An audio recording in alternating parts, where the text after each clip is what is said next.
Bonsoir, c'est l'heure de politique en partenariat avec Slate.fr. Bonsoir Jean-Marie Colombani. Bonsoir Roselyne. Alors, plus on approche de 2017, plus les nerfs sont à vif dans les états-majors politiques. D'ailleurs, cette échéance a-t-elle contraint François Hollande, par de savantes et absurdes nominations, à concocter un pléthorique gouvernement où la cohérence n'est comprise que par lui-même. En attendant, le gouvernement tente une réforme profonde du Code du travail qui, si elle est appliquée, serait une vraie révolution et en tout cas un vrai tournant pour la gauche.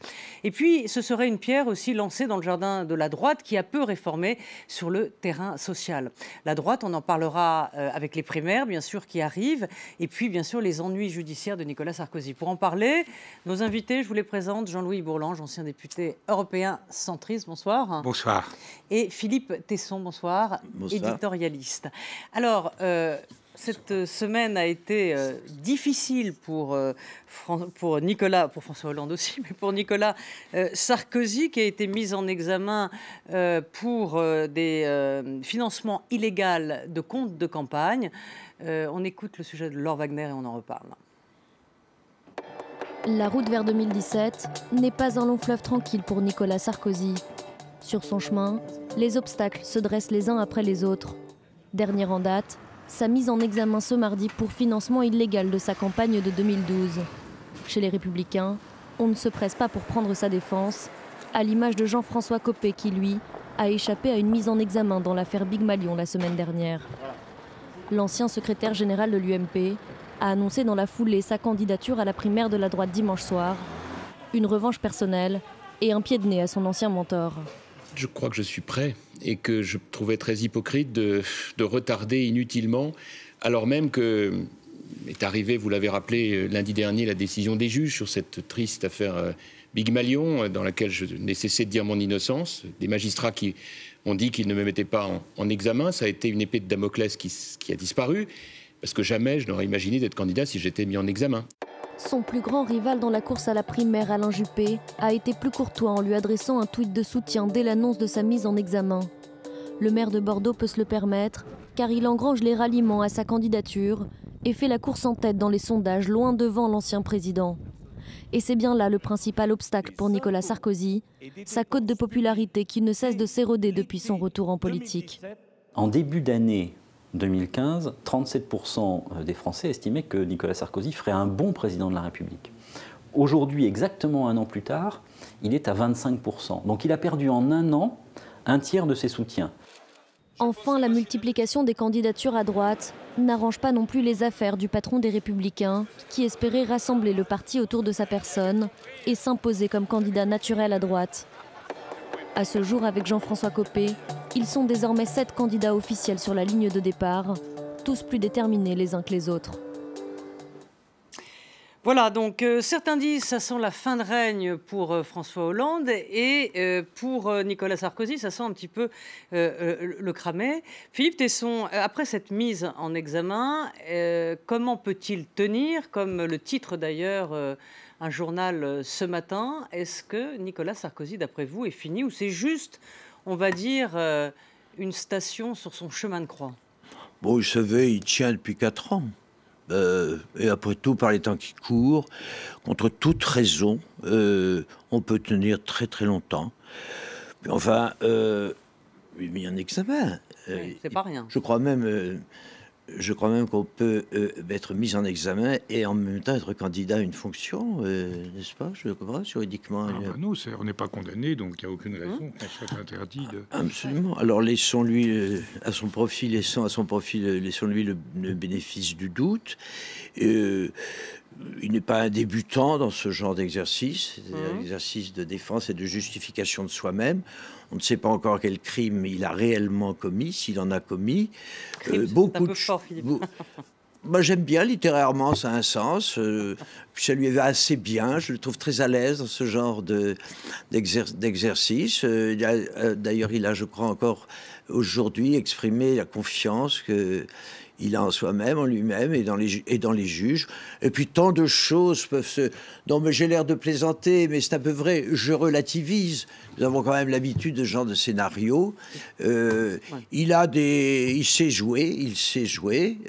Encore une fois, le crime n'est pas avéré et beaucoup de choses peuvent se passer d'ici à 14 mois. Jean-Louis, un lion blessé, c'est un lion encore plus agressif peut-être et je ne sais affamé. pas, mais je sais, en écoutant Philippe Tesson, me venaient à l'esprit 2 citations, l'une de Tacite. Tous deux étaient également coupables. On vient de voir Copé et Sarkozy. Tous deux étaient également coupables. Compranus seul fut exécuté et tout rentra dans l'ordre. et la seconde, c'est celle de Mauriac à Béraud, célèbre Béraud, en disant, vous savez, mon cher Béraud, on est toujours condamné pour les crimes qu'on n'a pas commis. Donc, je ne sais pas. Alors, au-delà de cela, il me semble que je suis d'accord avec Philippe Tesson. Je crois que une condamnation, une procédure judiciaire de plus qui n'aboutirait pas avant les primaires ou avant les élections ou avant l'élection présidentielle n'est pas en soi quelque chose qui peut forcément frapper à mort Nicolas Sarkozy. Sauf que ça l'affaiblit sur un point important, c'est sa crédibilité vis-à-vis de ses propres soutiens. C'est-à-dire qu'il y a manifestement, et je les comprends, les gens des Républicains, les militants, les adhérents, les sympathisants, n'ont pas envie de voir reconduire Hollande. Et ils n'ont pas envie qu'il se produise un accident judiciaire autour de Sarkozy avant la campagne, comme il s'est produit, pour toute autre raison, un accident judiciaire autour de Dominique Strauss-Kahn avant la campagne socialiste. Et si bien que je crois que le principe de précaution, qui maintenant figure dans la Constitution, le principe de précaution devrait conduire les gens à être prudents. Mais d'une façon plus générale, je crois que Sarkozy, si vous me permettez, je crois que Sarkozy vit quand même 3 paradoxes qui sont très importants. Le premier, c'est qu'il a un bilan qui est tout à fait convenable, mais qu'il n'a jamais défendu, comme s'il en avait honte. Il a étendu les libertés publiques, il a très bien défendu la cause européenne, il a géré la crise pas trop mal, il a fait certaines réformes, moins qu'il ne voulait, mais certaines réformes, il a amorcé la décrue de la fonction publique, donc il a fait des choses qui étaient présentables. Jamais il ne défend son bilan, parce que il n'est plus sur cette ligne politique. Il est sur une ligne politique beaucoup plus à droite, beaucoup plus anti-européenne. Et donc, c'est comme si c'était le bilan d'un autre. Ça, c'est un vrai paradoxe. La deuxième chose, le deuxième paradoxe, c'est qu'il est candidat à une élection alors qu'il est poursuivi pour quelque chose qui touche à la procédure électorale. Et donc, chaque fois qu'il se rapproche de la campagne électorale, c'est comme une piqûre de rappel de la faute qu'il aurait commise 5 ans plus tard. Et le troisième paradoxe, c'est que chef d'un parti gaulliste, il tente aujourd'hui d'imposer maladroitement une légitimité gaulliste au futur candidat, une légitimité partisane, pardon, celle des Républicains, à un candidat qui, par définition, dans une logique gaulliste, est le candidat de tout le monde, et en tout cas est au moins à la fois le candidat des Républicains et le candidat du centre, et qui ne sera donc pas lié, qui ne peut donc pas être lié par cela. Je crois que tout ça le met dans un triple porte-à-faux, et ça commence à faire un peu lourd. Jean-Marie. Je souscris à tout ce qui a été dit précédemment, c'est pas difficile. Vous avez noté que l'avocat de Nicolas Sarkozy a aussitôt fait observer qu'on pouvait avoir été condamné et être candidat. Lui n'est pas condamné, il est simplement mis en examen. Donc, principe de présomption d'innocence, mais d'autres ont été condamnés et son candidat suivait mon regard. Donc, tel que fonctionne Nicolas Sarkozy, c'est le genre d'épisode qui est plutôt de nature à l'énerver, plutôt qu'à le calmer, à renforcer sa détermination, plutôt qu'à l'affaiblir. Et ensuite, je pense que les Français n'aimeront pas, quoi qu'on pense sur le fond et quoi qu'on pense de la suite des procédures, les Français n'aimeront pas que les juges perturbent le processus et n'aimeront pas que les juges perturbent le jugement qu'ils veulent avoir eux-mêmes ou la décision qu'ils veulent prendre eux-mêmes. Donc ce sont les deux, si vous voulez, garde-fous, enfin, ou les deux éléments qui peuvent au contraire être de nature à atténuer l'impact de ce qui vient de se passer. Et par ailleurs, cet épisode ne rendra pas Alain Juppé meilleur en campagne et ne rendra pas Nicolas Sarkozy moins bon en campagne. Alors c'est une question justement sur Alain Juppé. Est-ce que c'est une bonne nouvelle pour lui? Bon, il tutoie les sondages, hein, pour l'instant, Alain Juppé, mais cette position de favori trop vite, trop tôt, n'est-elle pas fragile pour un Alain Juppé qui a encore, on va dire, du chemin à faire, et cette bulle sondagière peut à tout moment exploser au profit soit d'un autre, laissant justement, si Sarkozy s'en va, laissant un vide à la droite de la droite, on va dire. Oui, j'ai toujours pensé, mais enfin ce n'est qu'un jugement personnel, qui ne repose finalement sur rien, sauf une intuition. C'est notre cas à tous. Ça ne pas, oui, enfin, il y a des analystes... Pas l'avenir, on peut se fier qu'à nos intuitions. Des analystes plus éminents que moi, je pense à vous notamment. Enfin, c'est pour vous flatter. Oui, oui, j'ai compris, c'est pas la peine de le dire. C'était vraiment désobligeant. J'ai toujours pensé qu'il était parti trop tôt. Bien, enfin, le parcours est quand même absolument remarquable, à beaucoup d'égards d'ailleurs inexplicable. Enfin, la marge est énorme, hein, qui le sépare des autres, de tous les autres d'ailleurs. Voilà. Mais de la même façon, j'ai toujours pensé qu'il ne partait pas armé de tout ce qu'il fallait pour vaincre, notamment le parcours. Finalement, sous des airs de rigueur, le parcours assez habile et toujours très cohérent qu'il a suivi dans sa carrière. On sent que vous mesurez vos paroles. Ah oui, je fais très attention. Il fait très attention à mon vocabulaire. Voilà, mais quelle est la question? Est-ce qu'il est parti trop tôt? Vous avez répondu. En quelque sorte, vous avez l'air de dire on va s'ennuyer. Voilà, c'est ça que vous avez envie de dire. Il est parti trop tôt. Écoutez, et puis de toute façon, si vous permettez... Je vous connais comme si... Juste un mot. Je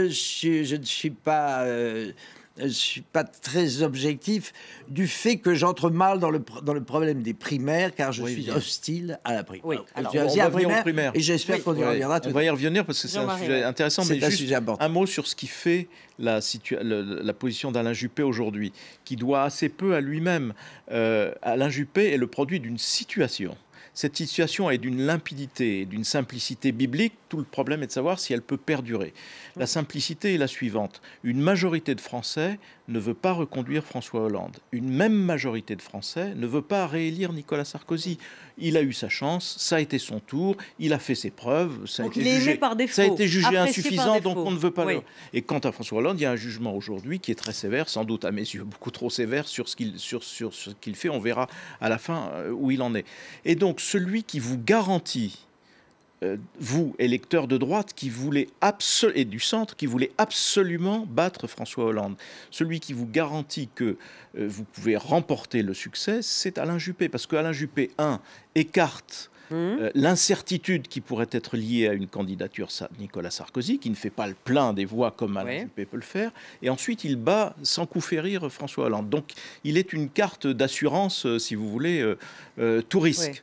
Et donc c'est ça qui fait la force d'Alain Juppé aujourd'hui. Après, la question est, 14 mois plus tard, est-ce que si cette situation perdure, ça, personne ne peut le savoir, parce qu'on peut aussi s'amuser à faire l'inventaire de tous ceux qui, dans les compétitions présidentielles précédentes, étaient en avance, étaient de façon écrasante en tête dans les sondages 14 mois avant, voire pour Giscard 2 mois avant le scrutin, et puis ont finalement été battus. Donc voilà, parce que ça, c'est la France. Mais pour le moment, ce qui fait sa situation, c'est qu'il est celui qui vous garantit, j'écarte à la fois Nicolas Sarkozy et j'écarte François Hollande, c'est ce que veulent les Français. Je vous fais un mandat, donc je suis sûr de réformer. Mais on va parler...